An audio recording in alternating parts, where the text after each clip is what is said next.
Well, hello and welcome to my daily podcast, Manna at the Tap. I'm Gloria and I'm pleased to offer this podcast because it provides the daily spiritual nourishment needed to feed the soul. This soul food is in the Bible, and we share it daily in bite sized portions we call manna from the Tapestry community. We follow the lectionary readings from the Revised Common Lectionary, a service of Vanderbilt Divinity Library. I'd like to express my gratitude to everyone who journeyed with us during the Lenten season and the daily podcasts. Good Friday was not a pleasant experience as we witnessed Jesus' agony on the cross for the sins of the world.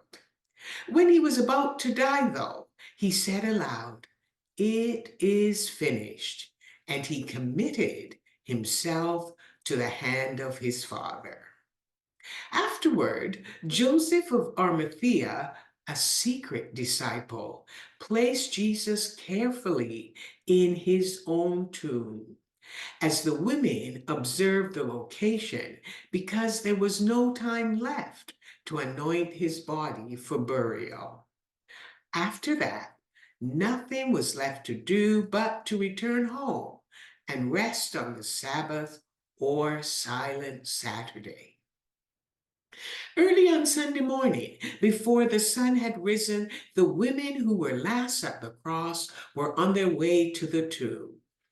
When they arrived, they discovered that Jesus was no longer there. He had been resurrected.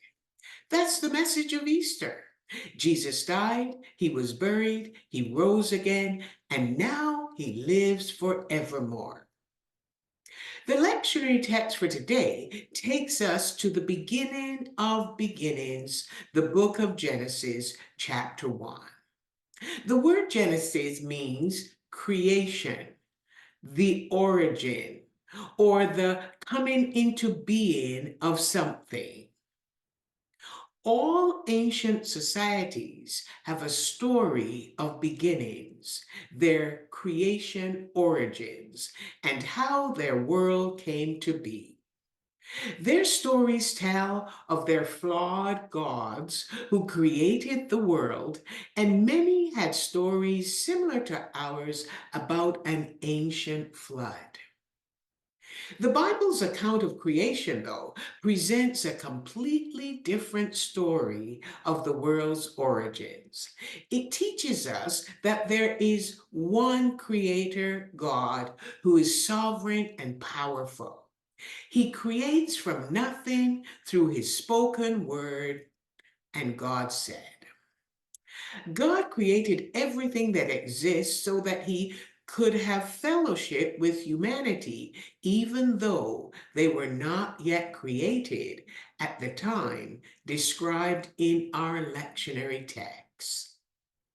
In the beginning, God created the heavens and the earth. He separated the waters with a dome and then gathered the sky together to reveal dry land. Along with the vast cosmos, God also created animals and vegetation.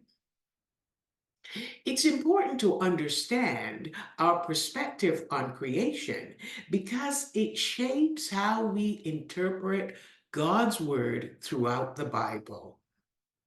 John, in his gospel account, affirms that God existed in the beginning and that he is the source of life and light for all humanity. God planned to have a relationship with humanity who were created in his image. But before humanity, God created a place for them. This shows that God chose to share power in a relationship with humanity from the very beginning. The book of Genesis, which is about the beginning of all things, helps us to understand how to relate to God and to each other. It gives us insight into the identity of the Creator and his purpose for creating everything. God Himself was involved in creation. He had an architectural plan and began working from a formless and empty darkness with the Spirit hovering over the waters. There was a movement from static to dynamic as God spoke the word and the action took place. Let there be light, and light came into existence.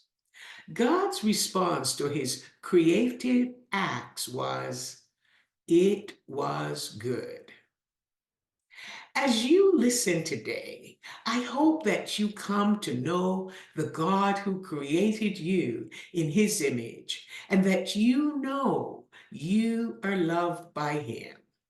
If you enjoyed our podcast, please subscribe to our channel, Tapestry Ministries with Gloria Dong, Manna at the Tap.